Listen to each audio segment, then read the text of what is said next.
왕은 공주를 반쪽짜리 남자에게 시집 보내야만 했어. 온 나라의 모든 물 공급 장치가 전부 사라져 버렸기 때문이었지. 백성들을 구하기 위해 왕은 결국 이런 선택을 할 수밖에 없었어. 결혼식이 열리던 순간 한 용사가 갑자기 나타났는데 그의 손에는 황금 사과가 들려 있었어. 그런데 반쪽짜리 남자가 그것을 보자 갑자기 흔적도 없이 사라져 버렸지. 얼마 전 이 나라의 모든 물 공급 장치는 악령에게 빼앗기고 말았어. 물이 사라지자 사람들은 평범한 생활조차 할 수 없게 됐고 왕은 크게 걱정하며 수많은 금은 보화를 가져가 악령과 거래하려 했어. 하지만 악령은 거절했지. 그가 원하는 건 오직 하나였어. 공주를 데려가 자신을 위해 요리를 하게 만드는 것. 나라의 모든 사람들을 위해 공주는 그 제안을 받아들였어. 물은 다시 흐르게 됐지만 왕은 마음속 깊이 후회하고 있었지. 그는 악령을 물리칠 용사를 모집했고 보상으로 용사는 공주와 나라의 절반을 얻을 수 있었어. 하지만 나선 사람은 로렐이라는 한 명의 용사뿐이었지. 그는 사막과 설산, 늪지와 거대한 산맥을 지나 마침내 악령이 사는 곳에 도착했어. 공주는 이미 아침 식사를 준비한 상태였고 악령은 식사를 마친 뒤 자리를 떠났지. 그 순간 로렐은 문을 부수고 들어갔어. 잘생기고 강인한 모습을 본 공주는 순간 그에게 마음을 빼앗기고 말았어. 로렐은 배가 고프다며 음식을 원했고 공주는 맛있는 음식을 차려줬지.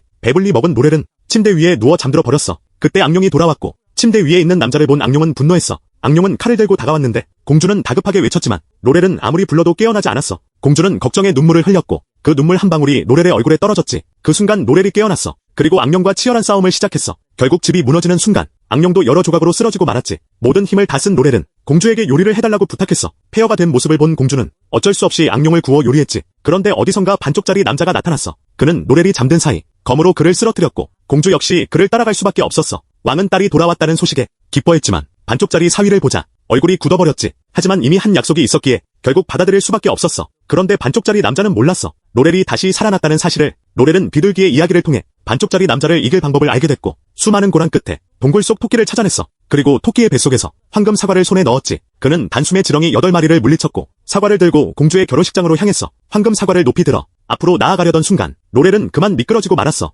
그리고 황금 사과가 반쪽짜리 남자에게 닿기 직전 공주가 그것을 붙잡았지. 지렁이가 사라지는 순간 반쪽짜리 남자도 완전히 사라졌고 결혼식의 진짜 주인공은 결국 로렐이 되었어.